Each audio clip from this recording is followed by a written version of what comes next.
നമസ്കാരം. റാഫ്റ്റോക്ക് ഫുട്ബോളിലേക്ക് അവർക്കും സ്വാഗതം. 2023 ലോകത്തെ ഏറ്റവും മികച്ച താരത്തിനുള്ള IFFHS പുരസ്കാരം ഏർലിംഗ് ഹാലൻഡിന്. ഇക്കാര്യം ഇപ്പോൾ ഒഫീഷ്യലായിട്ട് പ്രഖ്യാപിച്ചു കഴിഞ്ഞു. Lionel Messi, Kylian Mbappe, Harry Kane തുടങ്ങിയ പ്രമുഖരെ പിന്തള്ളിക്കൊണ്ടാണ് ഏർലിംഗ് ഹാലൻഡ് ഈ ഒരു അവാർഡ് സ്വന്തമാക്കിയിരിക്കുന്നത്. 2023 ബെസ്റ്റ് പ്ലെയർ അവാർഡിൻ്റെ റാങ്കിങ് ഇപ്പോൾ പുറത്തുവിട്ടിട്ടുണ്ട്. അതിൽ ഏർലിംഗ് ഹാലൻഡ് 208 പോയിൻറ്റുമായിട്ട് ഒന്നാമതെത്തിയപ്പോൾ രണ്ടാമത് കിലിയൻ എംബാപ്പയാണ്. അദ്ദേഹത്തിന് 105 പോയിൻറ്റുകളാണ് ലഭിച്ചിരിക്കുന്നത്.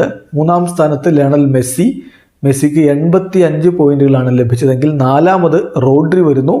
അഞ്ചാമത് ജൂഡ് ബെല്ലിംഗാം, ആറാമത് കെവിൻ ഡിബ്രോയിനെ, 7 Harry Kane, 8 Bernardo Silva, 9 Vinicius Junior, 10 Lautaro Martinez. ഇങ്ങനെയാണ് ഇത്തവണത്തെ റാങ്കിങ് വന്നിരിക്കുന്നത്.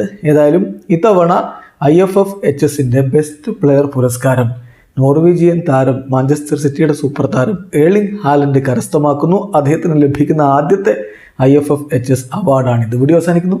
ഫുട്ബോൾ ലോകത്ത് കൂടുതൽ വിശേഷങ്ങളുമായി റാഫ് ടോക്സ് വീണ്ടും എത്താം.